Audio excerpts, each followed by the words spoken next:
देखिए आपका अध्याय 13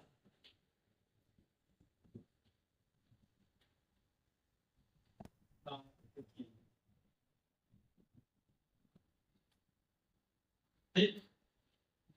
इसके अंतर्गत हमको पढ़ना है माध्य, माध्य और बहुलक। ठीक। तो हम लोग सबसे पहले क्या पढ़ेंगे? समांतर माध्य या सिर्फ माध्य। ठीक है, या इसी को हम लोग कहते हैं औसत। क्या कहेंगे? औसत। तो पहला फार्मूला हो जाएगा माध्य। माध्य का सूत्र हो जाएगा या औसत का सूत्र हो जाएगा, ये अवर्गीकृत आंकड़ों के लिए। जो वर्गीकृत आंकड़े नहीं रहेंगे, अवर्गीकृत रहेंगे। अवर्गीकृत का मतलब वैसे ही समान संख्या दिया गया, जिसे दे दिया गया 2 3 4 6 10 12 14। इसका क्या करिए? समांतर माध्य ज्ञात कीजिए। माध्य बराबर होता है पदों का योग बटे पदों की संख्या। ठीक। अब आपका आता है वर्गीकृत आंकड़े, जिसमें वर्ग अंतराल दिया गया रहेगा, बारंबारता दी गई रहेगी, या संख्या और बारंबारता दी गई रहेगी, उसे वर्गीकृत आंकड़ा कहेंगे। इसके लिए माध्य का जो सूत्र होता है, माध्य बराबर होता है सिग्मा एफ एक्स अपान सिग्मा यफ। ठीक है। यफ क्या है? फ्रीक्वेंसी, बारंबारता। सिग्मा यफ का मतलब हुआ बारंबारताओं का योग। सभी बारंबारताओं को क्या करना? जोड़ लेना। ठीक। और ये सिग्मा एफ एक्स क्या है? यह बारंबारता है। एक्स जो भी संख्या दिया रहेगा कितना है, अगर वर्ग अंतराल में दिया गया कि 10 से 20, 20 से 30, तो एक्स का मान होगा वर्ग अंतराल का मध्यमान। जैसे 10 से 20 है, तो 10 और 20 को जोड़ेंगे, उसका आधा कर देंगे, यानी मध्यमान कितना आ जाएगा? 15। तो यह बारंबारता और उस एक्स का गुणा करेंगे और उसको योग करेंगे, वह हो जाएगा सिग्मा एफ एक्स। अब आता है माध्यिका या माध्यक। माध्यिका या माध्यक आ जाता है दूसरा टॉपिक इसमें का।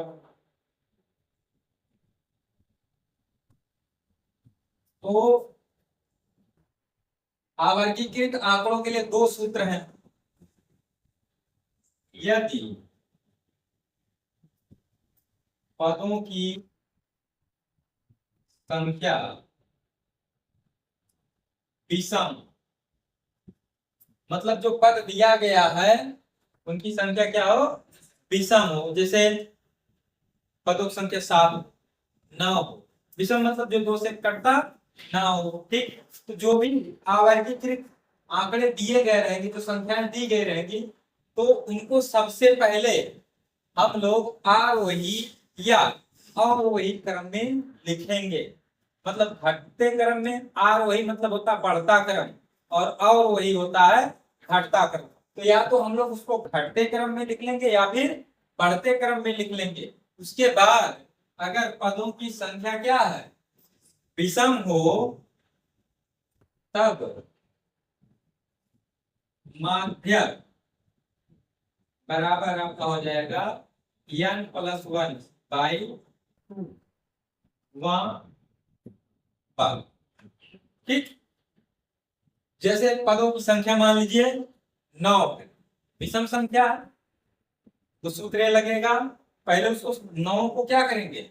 अवरोही या आरोही। ठीक। मतलब घटता क्रम या बढ़ता क्रम किसी क्रम में लिख लेंगे 9 को। उसके बाद 9+1 बटे 2 वहां पर, तो 9+1 होगा 10, 10/2 वहां पद, यानी पांचवा पद। अब पांचवा पद चाहे आप जिस तरफ से इच्छा करें उस तरफ से गिन लेंगे, वही पांचवा पद क्या हो जाएगा? माध्यक हो जाएगा। या आप इसमें ऐसे लिख सकते हैं वे पद का मान, n+1/2 वे पद का मान। तो यह क्या है, प्रेक्षणों की संख्या है, मतलब कि जितने आंकड़े दिए गए हैं क्या है, संख्या कितनी है। तो यदि पदों की संख्या सम हो, सम होगा तब क्या होगा, तब माध्यक बराबर होगा 1/2 n/2 वहां पर प्लस n/2 + 1 वहां। अब देखिए ये ऐसे है, इसी चीज को हम लोग ऐसे भी लिख सकते हैं 1/2 n/2 वहां पर प्लस n+2/2 वहां पद या वे पद का मान लिख सकते हैं। ठीक, यहाँ एलसीएम 2 होगा तो देखता तो वही लिख दिया गया। ठीक, चाहे इस रूप में लगाए चाहे इस रूप में लगाइए। ये तो हो गया किसके लिए, वर्गीकृत आंकड़े के लिए। अब वर्गीकृत आंकड़े के लिए माध्यक क्या क्या सूत्र होगा, तो माध्यक बराबर होता है n plus n/2 minus n/f into h। ठीक, अब इसमें यल क्या है, अब जैसे वर्गीकृत आंकड़ा मान लीजिए ऐसे दे दिया गया, वर्ग अंतराल दे दिया गया, वर्ग अंतराल दे दिया गया, और यहाँ दे दिया गया 12 वार्ता। ठीक है, वर्ग अंतराल दे दिया गया और क्या दे दिया गया 12 वार्ता, और वर्ग अंतराल जैसे दे दिया गया 10 से 20, 20 से 30, 30 से 40, 40 से 50, 50 से 60। ठीक, ऐसे और नीचे और भी ज्यादा दे सकता है। ठीक है, अब बार कम दे दिया 7, 6, 5, 4, 3 कुछ भी दे देगा। कैसे लगाएंगे, कैसे दिया रहेगा तो गिनेंगे 1 2 3 4 5, तो बीच वाला ये ले लिया जाएगा, जो बीच में आएगा वही ले लेंगे, बीच में ये आएगा, विषम रहेगा तब बीच में मिलेगा। अब मान लीजिए 6 रहेगा तो ऊपर से तीसरा लेकर के लगा देंगे। ठीक है, 6 का आधा कितना होगा, अरे ऐसे 5 की है या 7 की है तो बीचों बीच मिलेगा ना, लेकिन अगर सम संख्या रहेगी, ये सम में रहेंगे तब तो बीचों बीच में मिलेगा, तो आधा करके वही ले लेंगे। ठीक, तो है ये जो लोगे उसका जो सबसे कम वाला मनवा रहेगा काम करेगा यल का, इसका। अब यहाँ है बारंबारताओं सबको जोड़ लोगे वो काम करेगा यन का, और यहाँ हम लोग एक ही बनाएंगे संचयी बारंबारता, एक नया कॉलम क्या बनाएंगे संचयी बारंबारता। इसके जो ऊपर आया रहेगा यहाँ जो आएगा वही काम करेगा कैपिटल एफ का, या उसको सी एफ भी लिखते हैं। ठीक है, उसको क्या लिखते हैं सी एफ। तो यल क्या है, यल आपका है माध्यक वर्ग की निम्नतम सीमा। जैसे ये आपके सामने लिखा गया तो इसमें माध्यक वर्ग की निम्नतम सीमा यहाँ हो जाएगी 30। कितना हो जाएगा 30। यन क्या है, प्रेक्षणों की संख्या। तो हम लोग यफ से लिखेंगे या फिर सी एफ से लिखेंगे। ठीक है, यफ या सी एफ से लिखेंगे। जैसे इसको जो हम लोग यहाँ बनाएंगे क्या बनाएंगे, संचयी बारंबारता, संचयी बारंबारता जब बनाएंगे तो होगी 7, 7 और 6 13, 13 5 18 4 22, 22 और 3 25। तो यहाँ हम लोग योग अगर करते हैं तो यन बराबर आपका आ जाएगा 25।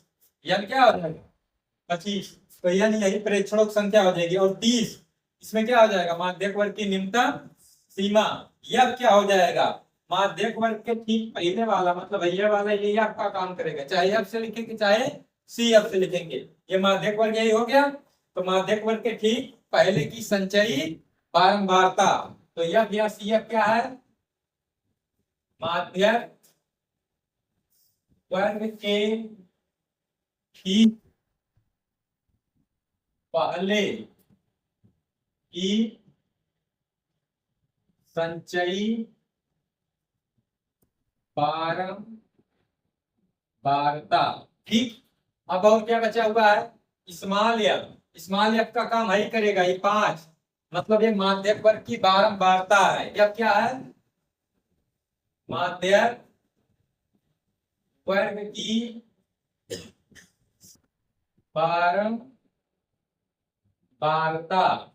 और यच है वर्ग अंतराल। वर्ग मतलब कितने कितने का अंतर है, वर्ग अंतराल या वर्ग माप इसको हम लोग कह सकते हैं। क्या कह सकते हैं, वर्ग माप।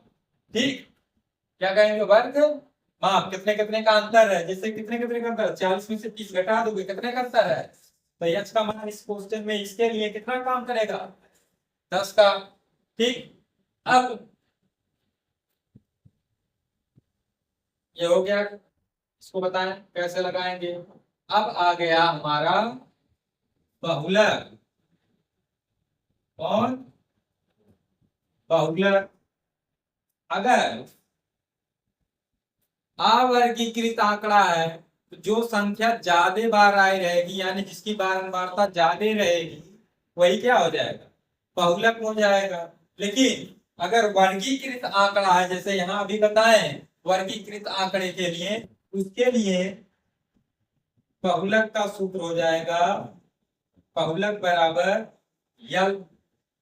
ठीक, प्लस f1 माइनस f0 बटे 2f1 minus f0 minus f2 गुणे h।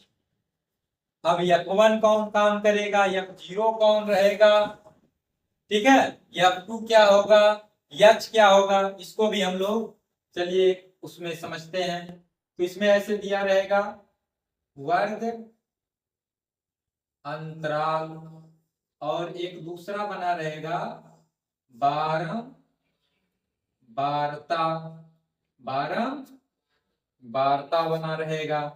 ठीक, तो मान लो ऐसे दिया गया है 0 से 5, 5 से 10, 10 से 15, 15 से 20, 20 से 25, ऐसे और भी दे सकता है।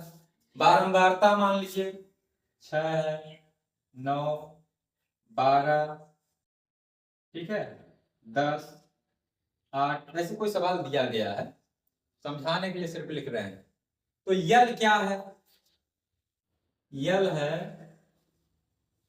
बहुलक वर्ग की निम्नतम सीमा। बहुलक वर्ग की निम्नतम, तो बहुलक वर्ग कौन होगा ये हमको पता होना चाहिए। तो बहुलक वर्ग जानने के लिए हम लोग देखेंगे बारंबारता को, किसको, बारंबारता को। जिसकी बारंबारता सबसे ज्यादा रहेगी वही बहुलक वर्ग का काम करेगा।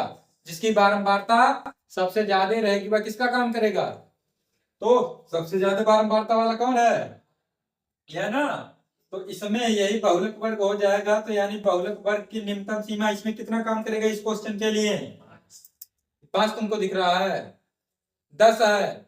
बहुलक वर्ग की निम्नतम सीमा ये कितना है, 10। f1 क्या है, f1 है बहुलक वर्ग की बारंबारता। बहुलक वर्ग की बारंबारता मतलब ये है कि 12 f1 का काम करेगा, और इसके जस्ट ऊपरा वाला f0 का काम करेगा, और उसके जस्ट नीचे वाला f2 का काम करेगा। ठीक, तो f0 क्या है, बहुलक वर्ग के ठीक पहले या ठीक ऊपर लिख सकते हैं, ठीक पहले की बारंबारता, ठीक। F2 क्या है? बहुलक वर्ग के ठीक बाद या ठीक नीचे की बारंबारता, और यच आपका वही है जो ऊपर बताया वर्ग माप। तो यहाँ वर्ग माप कितने कितने का है? 5 5 का अंतर है, तो यहाँ वर्ग माप 5 का काम करेगा। या फिर 2 कौन काम करेगा? 10। या कौन काम करेगा? 12। या 0 कौन करेगा? अब वही मान इस सूत्र में रख देंगे, आपका सवाल लग जाएगा। ठीक है।